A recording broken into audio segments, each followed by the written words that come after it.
Dengar baik-baik, terutama pemegang akaun tabung haji. Assalamualaikum warahmatullahi wabarakatuh dan salam sejahtera. Saya pegabar rakan Pesh Hassan Harun. Jadi hari ini ada satu perkara penting yang saya nak kongsikan, dan saya minta tuan-tuan dan puan-puan dengar baik-baik, terutama pemegang akaun tabung haji. Bersama saya adalah Abang Syam ataupun Nur Syam bin Sulaiman. Untuk makluman lah, permulaan cerita ini 12,000 duitnya lenyap, 12,000 duitnya hilang. Jadi benda ni bukan mudah nak terima sebenarnya.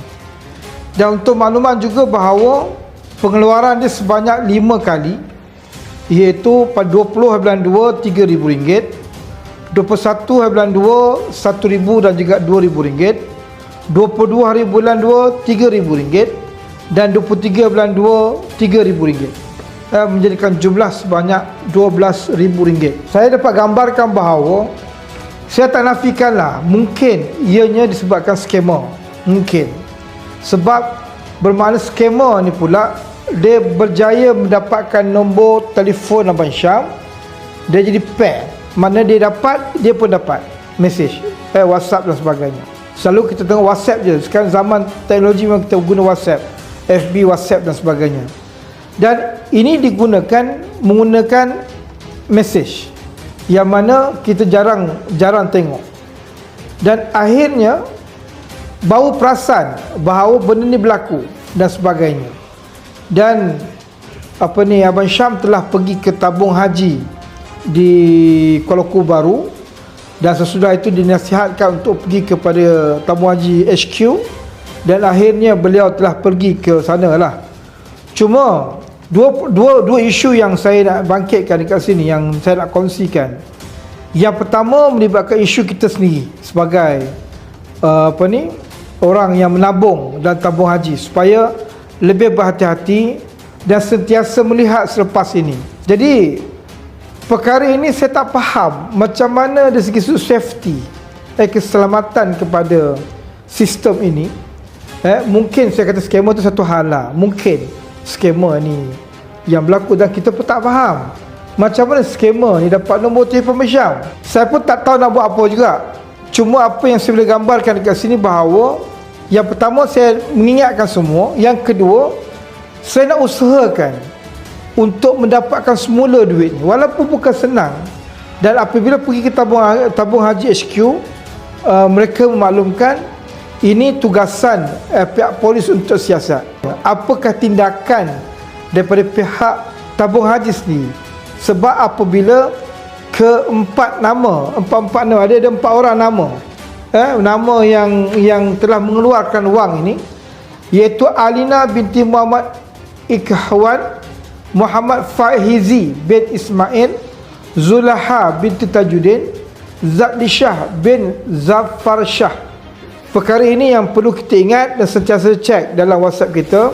Dan terima kasih kepada Abang Syam, sebab walaupun dia kecewa dengan perkara ini, dalam masa yang sama niat beliau untuk saya wawarkan benda ni, untuk nak maklumkan kepada seluruh masyarakat di Malaysia ni, supaya berhati-hati. Benda ni berlaku ke atas dia dan mungkin akan berlaku ke atas kita. Dalam bab yang satu lagi tu nanti saya akan fikirkan bagaimana, dan mungkin saya akan berhubung dengan Menteri Agama untuk membincangkan perkara ini. Apa yang perlu dibantu, yang boleh dibantu Abang Syam. Beliau bukannya bekerja yang orang kata bergaji, yang orang kata loaded, kaya dan sebagainya, tak. Beliau sebagai bilal masjid, betul tak? Bilal masjid. Nak menyimpan, nak menabung bukan mudah. Tetapi dengan mudah saja 12,000 hilang begitu saja. Itu yang saya usahakan sekarang ni. Laporan polis pun telah dibuat. Cuma sekarang ni saya tengah memikirkan apakah kaedah untuk membantu beliau untuk usaha untuk mendapatkan kembali duit itu. Bukan mudah. Kalaulah ianya kes pertama yang berlaku di tabung haji, saya minta sangat-sangatlah, mungkin tabung haji yang mendengar, wakil-wakil termoja mendengar berita ini, tolong fikirkan sesuatu lah, bantulah beliau, ringankan beban beliau, dan kalau boleh kembalikan wang beliau. Walaupun sukar, tetapi mungkin ada kaedah yang boleh membantu. Kalau kes ini adalah kes pertama yang melibatkan seperti ini. Mudah-mudahan apa yang saya cuba kongsikan, apa yang Abang Syam cuba kongsikan, memberi manfaat yang besar kepada seluruh rakyat Malaysia, supaya berhati-hati dengan T jari. T jari ini punca T jari ni. T jari yang berlaku. Dan saya pun risau juga lah. Semua orang yang terlibat akan jadi risau. Benda ni 12,000 bukan benda yang kecil, tetapi scammer ke whatever lah, saya tak pasti bagaimana beliau boleh dapat benda ni dan boleh pair, boleh sama-sama dapat. Maknanya dia tahu benda ni berlaku dan dia cuba tukar password lagi. Tukar apa ni? Kata password kata laluan. Ini yang kita katakan bahawa dia berjaya tukar kata laluan sampai tahap tu. Kan? Jadi saya mohon sangatlah untuk berhati-hati benda ni, dan kepada orang kata yang terlibat dengan pengurusan tabung haji ini, mohon sangatlah untuk membantu beliau untuk selesaikan masalah ini. Janganlah pinggirkan beliau, jangan marah beliau.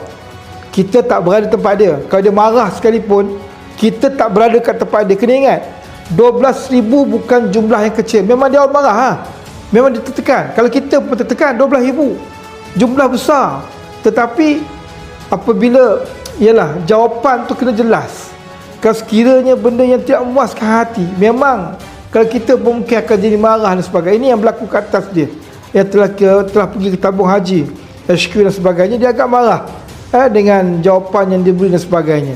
Tetapi apa pun, saya tidak menyalahkan direct pada tabung haji, sebab dia menjawab atas dasar fakta, atas dasar benda yang perlu dijawab.